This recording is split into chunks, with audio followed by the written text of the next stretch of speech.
عن عائشة رضی اللہ عنہا قالت ان حمزة ابن عمرو الاسلمی رضی اللہ عنہ قال للنبی صلی اللہ علیہ وسلم الصوم فی السفر وكان كثير الصيام فقال إن شئت فصم وإن شئت فأفطر متفق علیہ۔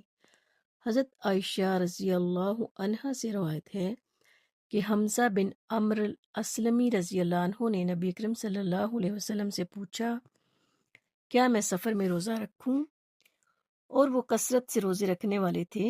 نبی اکرم صلی اللہ علیہ وسلم نے فرمایا اگر چاہے تو رکھ، چاہے تو نہ رکھ۔ اسے بخاری اور مسلم نے روایت کیا ہے۔ ان ابی سعید الخدری رضی اللہ عنہ قال غزونا مع رسول اللہ صلی اللہ علیہ وسلم لست عشرۃ مادت من رمضان فمنا من صام ومنا من افطر فلم یعب الصائم علی المفطر ولا المفطر علی الصائم، رواہ مسلم۔ حضرت ابو سعید خدری رضی اللہ عنہ سے روایت ہے کہ ہم 16ویں روزے نبی کریم صلی اللہ علیہ وسلم کے ساتھ جہاد کے لیے نکلے۔ ہم میں سے بعض لوگوں نے روزہ رکھا اور بعض لوگوں نے چھوڑ دیا۔ نہ روزہ دار نے بے روزے پر اعتراض کیا اور نہ بے روز نے روزہ دار پر اعتراض کیا۔ اسے مسلم نے روایت کیا ہے۔ اس سے کیا پتہ چلتا ہے؟ کیونکہ سفر میں روزہ چھوڑنے کی اجازت ہے، جبکہ صحابہ آپ صلی اللہ علیہ وسلم کے ساتھ تھے۔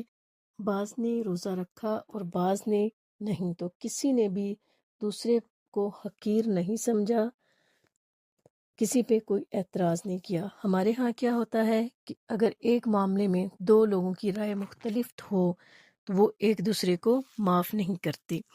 ہر ایک سمجھتا ہے کہ وہ زیادہ بہتر ہے اور دوسرا اس سے کم درجے کا ہے۔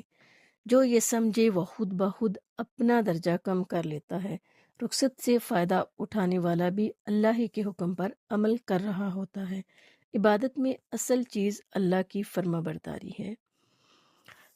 حیض اور نفاس والی عورت کو اس حالت میں روزہ نہیں رکھنا چاہیے۔ حیض یا نفاس ختم ہونے کے بعد روزے کی قضا ادا کرنی ہوگی۔ پھر اسی طرح دودھ پلانے والی حاملہ عورت کو بھی روزہ نہ رکھنے کی رخصت ہے، بعد میں قضا پوری کرنی ہوگی۔ حضرت ابو سعید خدری رضی اللہ عنہ نے نبی کریم صلی اللہ علیہ وسلم سے فرمایا کیا ایسا نہیں، یعنی ایسا ہے کہ عورت جب حائضہ ہوتی ہے تو نہ نماز پڑھ سکتی ہے نہ روزہ رکھ سکتی ہے، اور ان کے دین میں کمی کی یہی وجہ